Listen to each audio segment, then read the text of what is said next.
lagi di channel Sosio Malik. Kali ini kita akan kembali mencoba membahas soal-soal untuk persiapan TKA Sosiologi ya.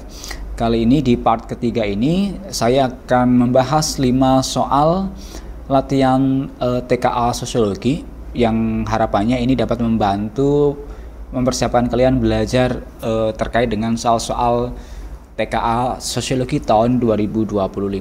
Nah, baik, kita mulai ya teman-teman. Soal yang pertama, ya ini ada gambar ya, gambar tentang penolakan pembangunan apartemen ya. Nah, soalnya begini teman-teman. Pemerintah Kota Maju baru saja menyetujui proyek pembangunan kompleks apartemen mewah di tengah kawasan perkotaan yang telah lama ada. Nah, kawasan tersebut dihuni oleh keluarga berpenghasilan rendah yang telah menetap dari generasi ke generasi. Saat ini, masyarakat di kawasan tersebut menghadapi ancaman penggusuran.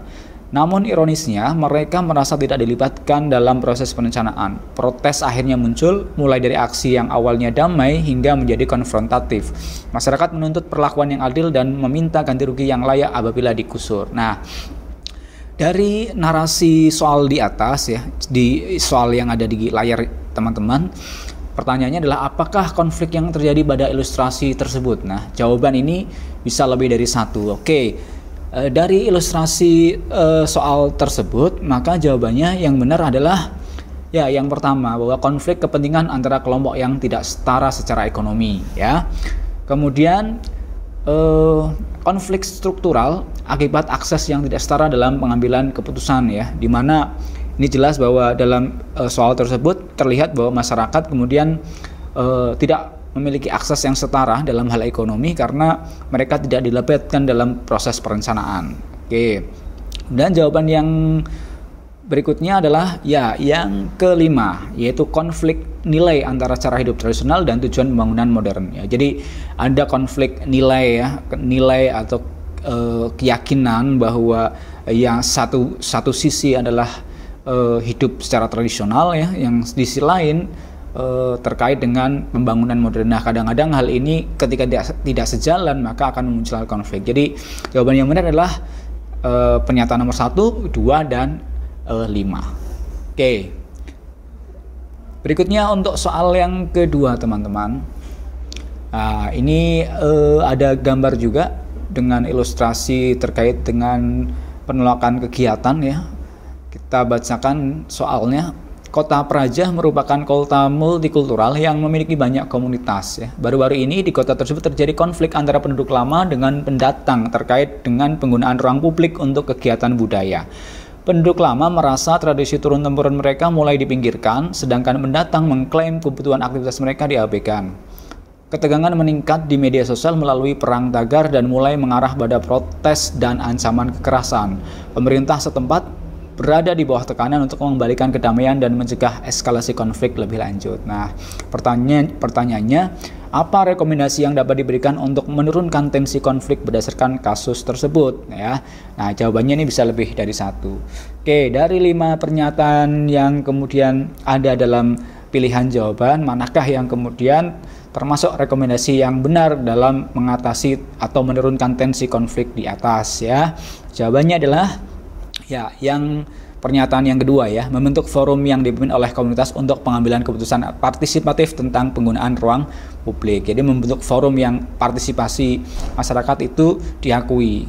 Kemudian pernyataan yang ketiga, memfasilitasi dialog komunitas yang inklusif dengan melibatkan kedua pihak untuk membangun saling pengertian ya. Dan jawaban berikutnya adalah yang keempat, penggunaan mediasi oleh pihak ketiga yang netral dan terlatih tentang kepekaan budaya. Ya, ini adalah jawaban-jawaban yang benar ya. Jadi pernyataan nomor 2, 3, dan 4. Nah, kenapa yang pernyataan 1 dan pernyataan 5 salah? Karena yang kita lihat ya, pernyataan pertama menegakkan regulasi ketat untuk melarang acara budaya. Nah, melarang dan lain sebagainya itu bukan kemudian menurunkan tensi, tapi justru malah meningkatkan tensi. Maka pernyataan pertama itu salah ya. Dan pernyataan kelima, memisahkan kelompok secara permanen di kawasan yang berbeda. Nah, ini proses segregasi juga tidak membantu ya, justru malah meningkatkan tensi konflik di antara mereka. Jadi jawaban yang benar sekali lagi adalah pernyataan nomor 2, 3, dan 4. Oke. Berikutnya teman-teman soal nomor 3 ya. Ini ada ilustrasi gambar tentang budaya K-pop ya. Jadi soalnya begini teman-teman, gelombang Korea telah berkembang dan menyebar pesat satu dekade ini. Musik K-pop, drama Korea, mode, makanan, dan tren gaya hidup banyak digandrungi anak muda di Indonesia. Pada satu sisi, budaya ini memberikan inspirasi budaya baru dan konektivitas global.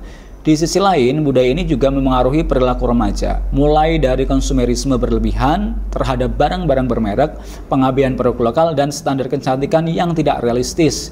Beberapa kalangan mulai mengungkapkan keprihatinan atas bergeseran nilai dan identitas di kalangan remaja. Manakah respon kritis yang tepat untuk menanggapi perubahan sosial tersebut?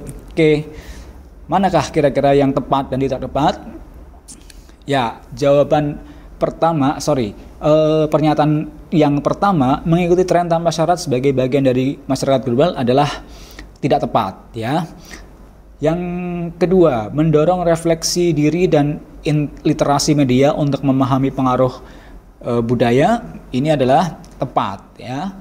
Kemudian yang ketiga, menyeimbangkan penghargaan terhadap tren Korea dengan dukungan budaya lokal, ya, tepat. Ya, jadi jawabannya adalah yang A, pernyataannya tidak tepat, yang B tepat, dan yang C tepat. Oke. Berikutnya ya teman-teman, kita ke soal berikutnya. Ya, bisa perhatikan teman-teman, di situ ada kemudian sebuah poster tentang jenis-jenis kerusakan lingkungan hidup ya. Mulai dari kerusakan akibat bencana alam, pencemaran udara, kemudian kerusakan akibat ulah manusia, pencemaran tanah, pencemaran air lah, kira-kira seperti itu. Nah, jadi dari poster di atas ya, kira-kira dari pernyataan-pernyataan di bawah A, B, dan C, kira-kira mana yang tepat atau sesuai, mana yang tidak sesuai gitu ya. Oke, kita lihat pernyataan yang A. Meneliti dampak kerusakan lingkungan terhadap terjadinya perubahan perilaku sosial. Kira-kira jawabannya sesuai atau tidak? Ya, jawabannya adalah sesuai ya. Kemudian yang B, menganalisis proses peluruhan gas rumah kaca di atmosfer untuk mengurangi pemanasan global. Jawabannya adalah tidak sesuai ya, karena ini bukan kajiannya sosiologi tapi kajiannya ilmu geografi dan lain sebagainya. Di pernyataan yang C, mendorong pemberdayaan masyarakat di bidang pengelolaan sampah melalui komunitas bank sampah. Ya, jawabannya adalah sesuai ya. Jadi jawabannya yang A sesuai, yang B tidak sesuai, yang C sesuai. Oke, kita lanjut ke soal berikutnya. Ya, ini ada ilustrasi gambar seorang perempuan ya yang kemudian aktif dengan media digital. Jadi ilustrasinya seperti ini. Lina adalah seorang mahasiswa yang aktif menggunakan media digital untuk mengakses berbagai konten gaya hidup dan hiburan dari luar negeri. Ia sering mengikuti influencer global yang menampilkan gaya hidup mewah, tren kecantikan, dan standar hidup serba instan. Tanpa disadari, Lina mulai mengubah penampilan, pola konsumsi, serta cara berbicara agar mirip dengan figur publik tersebut. Ia juga mulai merasa tidak percaya diri dengan kehidupannya sendiri dan jarang terlibat dalam kegiatan sosial di kampus. Teman-temannya khawatir karena Lina semakin menjauh dari interaksi nyata dan lebih banyak meniru budaya luar secara berlebihan tanpa mempertimbangkan nilai-nilai lokal maupun kondisi dirinya. Nah, apa saja langkah atau sikap kritis yang dapat dilakukan untuk menghindari dampak negatif globalisasi seperti yang dialami Lina? Jadi di situ ada ilustrasi tentang dampak globalisasi dalam konteks ini adalah penggunaan media digital ya. Nah, kira-kira apa yang sikap kritis apa yang dapat dilakukan untuk menghindari dampak negatif tersebut? Oke, yang pertama, mengadopsi pengaruh global secara selektif sambil mempertahankan identitas budaya lokal. Jawabannya adalah betul ya. Sepenuhnya mengisolasi diri dari tren global untuk menghindari dampak negatif yang menyertainya. Nah, ini tidak tepat ya. Kemudian mendorong penggunaan media sosial untuk mempromosikan nilai-nilai budaya adalah betul ya. Kemudian mengembangkan nilai media untuk menyaring konten secara kritis dan bertanggung jawab. Ya, betul. Kemudian meniru budaya global sepenuhnya agar diterima dalam pergaulan modern sebagai bentuk adaptasi. Nah, ini salah. Jadi pernyataan yang sesuai atau pernyataan yang sesuai dengan langkah atau sikap kritis dalam menghindari dampak negatif globalisasi adalah pernyataan yang pertama, ketiga, dan keempat. Ya. Demikian teman-teman pembahasan dari soal-soal TKA Sosiologi. Mudah-mudahan ini bisa membantu teman-teman untuk belajar mempersiapkan diri pada ujian TKA ke depan. Terima kasih atas perhatiannya. Kita kembali ketemu lagi di konten berikutnya.